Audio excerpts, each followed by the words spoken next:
Bonjour à toutes, bonjour à tous. J'espère que vous portez bien les amis. Parce que là il y a quand même quelques petits trucs qui nous pendent au nez. Mais bon, je pense que tant qu'il n'y aura pas les élections européennes, ils vont rien nous faire. Et bien sûr, si on vote mal, tous les projets qu'ils ont faits, ils vont nous les foutre en pleine tête. Je pense que même si on vote bien, parce que je pense que si c'est pour foutre Attal contre Bardella, de toute façon, je pense pas que ça change grand-chose, malheureusement. Voilà, donc, ne soyons pas dupes. Est-ce que s'il change demain, il n'y a plus de contre-jour? Je ne sais pas. Voilà, donc en attendant les élections, donc les gens en parlent, tu vois, dans les milieux autorisés, comme on dit. Alors que l'envoi des Français en Ukraine, bon, les généraux, un général ou deux Français disent qu'on peut balancer 20 000 personnes sur les 80 000 soldats que la France a, mais 80 000 soldats dont à peu près la moitié qui sont issus des quartiers, et donc qui ont, on va dire, double nationalité. Alors vous inquiétez pas, dans l'armée française, les doubles nationalités, c'est pas ceux qui payent leurs impôts en Israël, hein, c'est pas les directeurs d'entreprise, ceux qui ont des cabinets, etc. Non, non, non, non. C'est pas double nationalité marocaine, algérienne, tunisienne. Donc je pense que si ça pète contre la Russie, les mecs ils sont pas cons, ils vont faire comme ils ont fait, comme beaucoup ont fait en Afghanistan ou au Mali. Ils vont se barrer quoi. Forcément, on recrute dans les banlieues des musulmans quoi, ou des gens de famille musulmane, enfin des maghrébins, et après on va leur dire, on les envoie à la guerre contre justement des musulmans. Alors évidemment, on va dire que c'est des islamistes si vous voulez, mais bon, pas d'amalgame. Mais bon, quand les mecs ils sont pas cons, ils veulent pas. Voilà. Donc j'en ai déjà parlé dans mes lives. Donc je fais au moins 2 lives par semaine. Et tant que je peux. Voilà. Tant que je peux. Parce que la censure a commencé à bien cogner là, parce que il y a des lois qui passent en ce moment, vous savez, hein, et elles se durcissent. Et c'est-à-dire que bientôt, on n'aura même plus le droit de citer une phrase dite par Lavrov ou Poutine, ou même l'ambassadeur de France, l'ambassadeur de Russie en France, ou même ce qui se passe réellement en Russie. On n'aura pas le droit d'en parler. Alors, je suis en train de regarder. Mon zoom a l'air... Non, il était bien. Voilà, donc bientôt vous serez un ennemi d'État si vous dites autre chose que ce que disent les Américains, c'est-à-dire ce que disent la CIA ou ce que dit McKinsey, c'est-à-dire ce que répète LCI, BFM TV, TF1 et autres machins achetés par les sionistes, les américano-sionistes. Donc quelque part, la loi se durcit.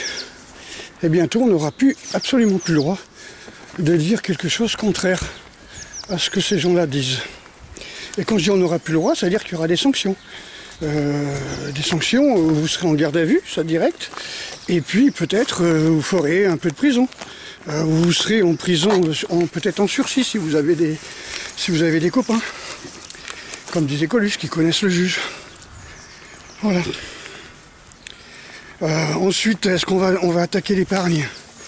Bah oui, on va attaquer l'épargne. C'est bien ce qu'a dit Attal.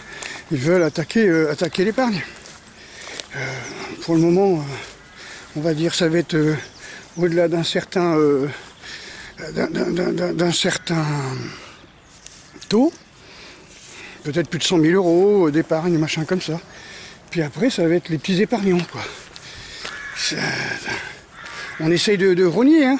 On rogne sur les chômeurs, on rogne sur les retraites, mais ils rognent surtout pas sur l'évasion fiscale, qui doit représenter 4 milliards minimum, ou 40 milliards d'euros, quoi.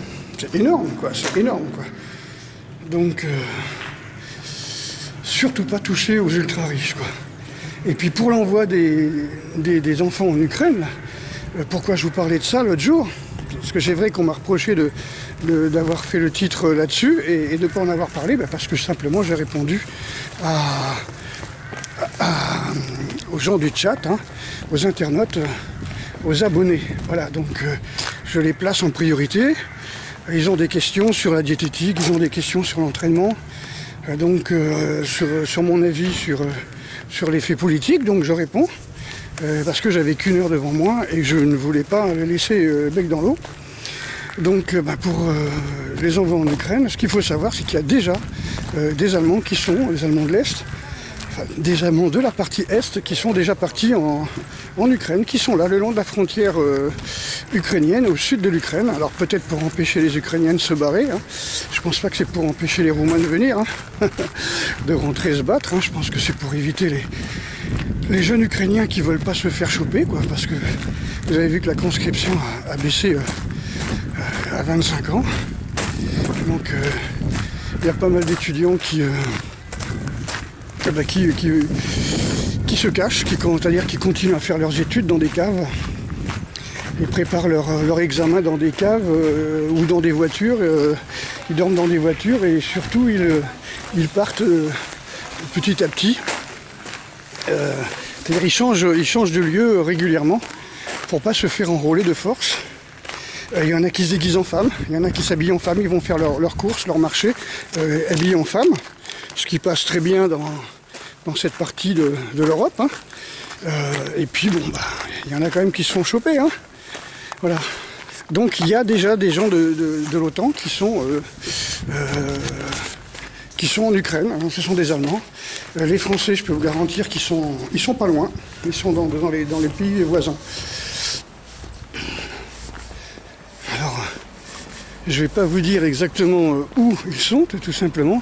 Je reçois régulièrement des mails de soldats. Bon, j'en reçois moins maintenant, puisqu'ils sont en poste.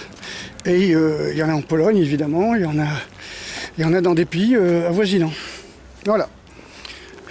Et ils sont là depuis un petit bout de temps. Donc on ne peut pas dire que c'est un hasard et qu'ils sont là vraiment par hasard. Ils sont là, c'est prévu depuis longtemps, mais bon, il faut attendre les élections européennes. On va voir ce qui va nous tomber sur la tronche. Bon, déjà, il faut attendre lundi, hein, ce qui va se passer avec le CERN. Hein. Le CERN qui est en train de faire joujou avec les univers parallèles. Hein. Donc ça fait plusieurs mois qu'on avait vu dans des revues, voire plusieurs années, qu'on avait vu dans des revues de Sciences et Vie, Sciences et Avenir, tout ça, qui parlait d'une sorte de Terre, d'une entité parallèle, comme ça, d'une planète parallèle, dans une autre dimension, qui imbriquait carrément la Terre, hein, notre planète, et qu'en fin de compte, le CERN, il est en train de jouer avec ça, quoi. Donc, il y a des échanges d'entités, il paraît. Et ils vont faire ça pendant une éclipse. Chaud les marrons. Alors, qu'est-ce que j'avais noté ?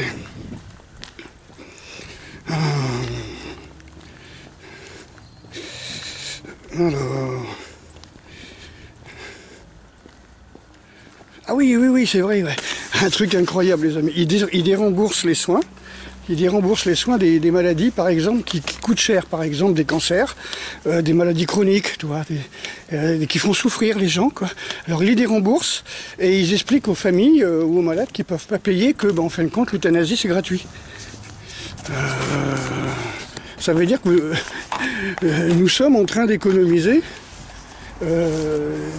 comment on peut dire, de l'argent, c'est-à-dire on cotise pour euthanasier des gens qui ont des maladies, quoi.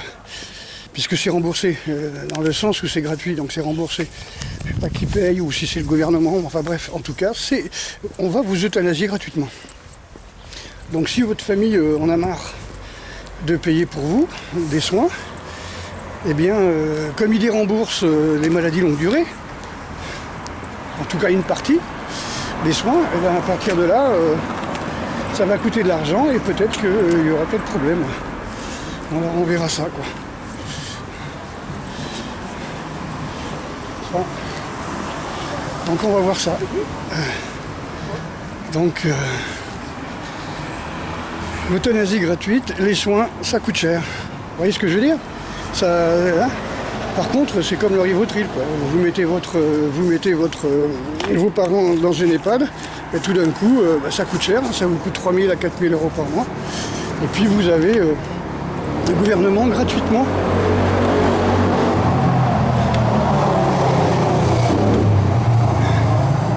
qui vont vous les euthanasier. Voilà où on en est, les amis. Bon, prenez soin de vous. Là, je suis au centre-ville, donc c'est un petit peu bruyant. Il y en a qui ont besoin de faire du bruit pour exister. C'est grave. Allez, à bientôt. Soyez en bonne santé, surtout, travaillez beaucoup sur votre santé. Ne fumez pas, ne buvez pas, ne soyez pas dépendants, n'ayez pas d'addiction, parce que si jamais les demain tout est fermé, ça va être la guerre civile. Allez, ciao.